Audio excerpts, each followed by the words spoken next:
شرپسند single track کی story, لیکن جو اتنی پھیل چکی ہے کہ لگتا ہے ابھی بھی رائٹر اور ڈائریکٹر کا مقصد یہ ہے کہ اور ڈریگ کر دیا جائے، وہ باتیں، وہ سین، وہ مسئلے جو کہ چند ڈائلاگز میں سمٹ سکتے ہیں تو انہیں بہت زیادہ ڈیٹیل سے کیا جا رہا ہے، اور سلو موشن میں بھی دکھایا جا رہا ہے، کیمرے کو ٹکا کے دکھایا جا رہا ہے۔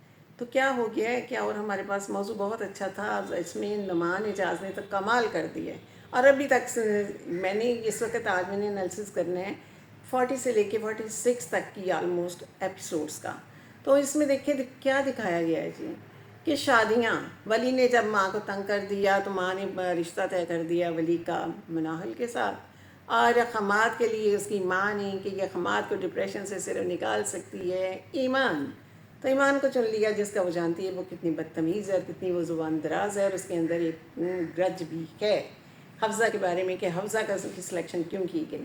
تو چلیں جی، شادیاں ہوں گی، بہت شان و شوکت سے شادیاں ہوں گی۔ شادیوں کے بعد پہلی ہی رات ولی صاحب بھی وزن تھے مناحل پہ، اور ان کے تو یہ تھا کہ انتقام، جذبہ انتقام کے تحت یہ شادی کی گئی تھی کہ بہن کا حفصہ کا بدلہ لیا جا سکے، کہ اس کی بہن کو اس طرح مرنے پر مجبور کر دیا گیا بے وقت۔ تو وہ شو کیا، انہوں نے پہلی ہی رخصتی کے بعد بیوی کو گھر لے جاتے ہی انہوں نے اس کی جئی کی تئی کر دی، اور کہ بھی تمہاری دنیا بس یہ کمرہ ہی ہے، تم اسی تک محدود ہو، اور اگر تم اپنے ماں باپ کے گھر یہاں رہنا چاہتی ہو تو ماں باپ سے نہیں ملو گی۔ اور حماد صاحب نے تو فوراً سے بیشتر ایمان، جو بڑے جذبات سے، بڑے ارمانوں سے دلہن بنی بیٹھی تھی، تو اس کے ابا نے بھی کیسے، میں حال میں جو سین میں نے دیکھا وہ ڈسکس کیے بغیر میں ادھر تک نہیں آؤں گی، کیسے وہ جو تھے فراست صاحب ناچ رہے تھے کلرفل سی جیکٹ میں، ناگن ڈانس ہی کر رہے تھے، مستی میں تھے۔ حالانکہ باپ کے جو ہے بچیوں کو بیاتے ہوئے اتنی مستی میں نہیں ہوتے، انہیں تو ایک ٹینشن لگی ہوتی ہے، لیکن یہ فراست صاحب میں شرپسند ہیں، اور ان کے دل کی کلئی کھل گئی تھی کہ انہیں جو دی تھی اس نے، شازمین نے بد دعا کہ تمہاری بیٹیوں کو یہ سزا ملے گی جو تم نے میرے ساتھ کی ہے۔ تو فراست صاحب یہ بھول چکے تھے کہ انہیں یہ احساس نہیں رہا تھا کہ بد دعائیں پیچھا کرتی ہیں۔ تو اس وقت جھوم رہے تھے، بڑی مستی میں تھے، لو جی میری تو دونوں بیٹیاں یک نہ شد دو شد کہ دونوں ہی رخصت ہو گئیں، لیکن اس کی انہیں قیمت چکانی پڑی۔ جو انہوں نے محلے میں ایک شرط پلا رکھا تھا، وہ ایک بہروپ میں تھے، اوپر سے کچھ اندر سے کچھ، منافقت ہے نا، یہ بھی دوغلا پن تھا ان کا، ظاہریت تھی ان کی، اندر سے وہ لوگوں کی جڑیں کاٹتے تھے، خاص طور پہ خواتین کی۔ وہ کپل جو تھے ان کی زندگی میں زہر گھولتے تھے، اور ان کی بیٹی ایمان بھی انہی جیسی تھی اور ان کا بیٹا بھی۔ تو بہرحال ایمان صاحبہ کو تو اسی رات حماد نے اس کی ستری کر کے بخیے ادھیڑ کے تو اس کو اس کے گھر بھجوا دیا، بلکہ چھوڑ دیا گھسیٹتے ہوئے، بڑا پینک سا سین تھا یہ بھی۔ تو بہرحال کہیں انتقامی سوچ، جیسے فراست صاحب کی انتقامی سوچ وہاں تک چلی گئی کہ انہوں نے حفصہ کی وہ ویڈیو ہاسپٹل کی بنا لی اور پھر وہ گروپ میں شیئر کر دی گئی۔ تو یہ ساری چیزیں، یہ سارے میسیجز، یہ چونکہ ولی کے پاس تھے، اور ولی صاحب نے اپنے انتقام کو اسی حد تک نہیں رکھا، انہوں نے وہ میسیج شیئر کر دیے حماد کو انہوں نے حفصہ کا آخری میسیج بھی شیئر کر دیا اس میں گروپ پہ ہی، جو ان کی کالونی کا بنا ہوا تھا، کہ وہ کس فراست اور اس کی بیٹی کی وجہ سے، کہ ایمان نے بھی ایک جو میسیج بھیجا ہوا تھا حفصہ کو، کس وجہ سے وہ مرنے پہ مجبور ہیں، کہ عزت ہی نہیں رہی تو جی کے کیا کرنا ہے۔ تو ظاہر حفصہ ایک شریف سی لڑکی تھی، اس کے لیے اس طرح ٹینشن میں جینا مشکل ہی تھا۔ تو وہ سارے میسیجز حماد کا دماغ گھما گئے اور اس نے چھٹی کر دی ایمان کی ڈائیورس دے کے، اور فراست صاحب کی دنیا ان کے پیر ہی ہل گئے کہ یہ کیا ہو گیا، کہ ابھی تو وہ پیروں کی مٹی بھی نہیں جمی تھی، اور ایک بیٹی گھر آ گئی چیختی چلاتی، اور اس کے دماغ وہ پہلی کم نہیں تھی، اور اس پہ وہ سر مڈاتے ہی اولے پڑ گئے کہ اسے رخصت ہوتے ہی اسے ڈیورس بھی مل گئی۔ اور مناخل کو اگر جب وہ لینے گئے تو مناخل کو اس نے انکار کر دیا، کہ اس نے کہا کہ جی میں نے بھی وہ کیا ہے، کہ مجھے پتہ تھا، میرے سامنے میرے ماں باپ یہ سب باپ کر رہا تھا، سب کچھ میں جانتی تھی، اور ایمان بھی، لیکن میرا جرم یہ ہے کہ میں نے جرم کو جرم نہیں کہا۔ تو ظاہر ہے نا، جیسے وہ حدیث ہے کہ ایمان کے 3 درجے ہیں، برائی کو ہاتھ سے روکنا پہلا درجہ ہے، زبان سے برا کہنا دوسرا درجہ ہے، دل میں برا سمجھنا تیسرا درجہ اور سب سے کمزور ہے۔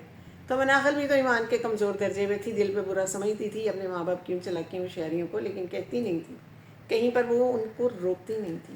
تو اس کو بھی بھگتنی ہے سزا اپنی اسی کمزور ایمان کی، کہ بھی ماں باپ سے نہیں ملنا، گھر میں رہنا ہے اور کمرے کی دنیا تک رہنا ہے، آزادی بیوی تمہیں کوئی نہیں، یہ سزا اسے بھی سنا دی گئی۔ اب وہ جو مسز فراست وہ بھی رو دو رہی ہیں، فراست صاحب بھی ہاتھ مال رہے ہیں، برے ان کے حالات ہیں. بیٹیوں کے اجڑنے سے زیادہ انہیں اس چیز کا غم ہے کہ لوگوں میں میری جو ایک عزت بنی ہوئی تھی، میری تو وہ عزت کا خراب ہو گئی. دیکھیں نا، جب آپ نے پانی میں گھر بنایا تو اس گھر نے تو ڈوبنا ہی تھا. کہ آپ جھوٹ بولتے رہے، آپ صنم اور فدا کی زندگی کو برباد کر دیا. اس ایک کپل کے میں اتنی تیمور کی وجہ سے ایک پک اینڈ ڈراپ کرنے پہ اس بدزن کر کے فدا کو، جب وہ زخمی حالت میں تھا اور وہ گئی ہوئی تھی اپنے بزنس کے سلسلے میں ٹور پہ، تو اتنا انہوں نے فدا کو کیا. اور صنم نے بھی وہاں پر فراخ دلی کا مظاہرہ نہیں کیا.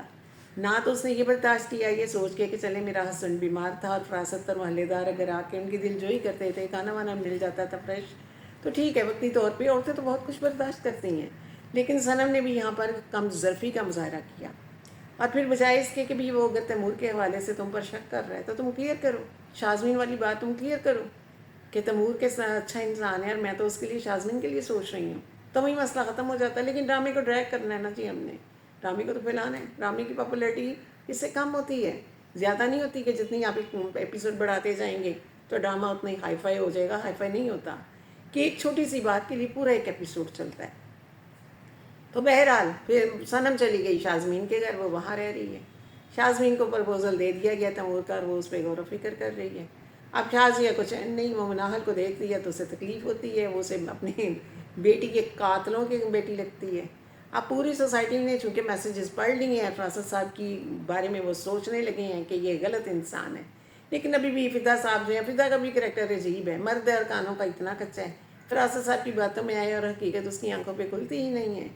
تو اب صنم بھی تھا اور وہ اس کی ماں کو فون کر دیتے، بھی تم میں جرت ہے تو تم صنم کے پاس ڈائریکٹلی بات کرو، پوری کھل کے کرو. لیکن ماں کو شکایتیں لگا دی، ماں نے بیٹی کو لگا دی. اس سے پہلے ماں کا کریکٹر کہیں نہیں دکھایا گیا، یہاں پر دکھایا گیا. اور صنم کو یہ کہ ماں نے فدا کو کیوں سچا جانا، میرے بارے میں ایسا کیوں سوچا. تو یہاں پر تھوڑا سا یہاں ٹرائی بھی کر رہی تھی، میں کھلا لے لوں گی، میں چھوڑ دوں گی، میں یہ کر دوں گی. بھئی اپنی پوزیشن تو کلیئر کر لو. اپنے انسان اپنے اوپر الزامات کا بوجھ لاد کے تو بعد میں کوئی اگلا سٹیپ اٹھائے گا انتہائی قدم. تو اسے یہ کہ فدا مجھ پہ ٹرسٹ کیوں نہیں کرتا.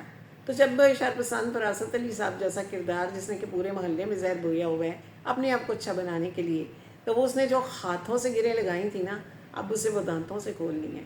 صرف بیٹیوں کی بربادی میں اس کے لیے وہ مکافات عمل نہیں ہیں، بلکہ اس نے بیٹے کو بھی جو اس نے پیمنٹ دی تھی کہ جا کے ساری وہ جو ہے شادی کے انتظامات کی، کیٹرنگ والوں کی، یہ ساری وہ بل وہاں پر دے دو. 15 لاکھ کی اماؤنٹ تھی. اور بیٹے نے وہ جس سے نکاح کیا ہے جو اس سے بڑی عورت ہے اور کافی میچور سی، اور ایمان کو اس چیز کا پتہ بھی ہے، اس کو دے دی اس کی ڈیمانڈ پہ. اور جب وہ مطالبہ کرنے آئے کیٹرنگ والے انتظار کر کے فراست صاحب کے ہوش اڑ گئے، وہ تو مانی نا. اور جب بیٹے کی اصلیت ان پہ کھلی تو ہکا بکا رہ گیا. بیٹے کو برا بلا کہنا چاہا تو بیٹے نے آگے سے گستاخی کر دی.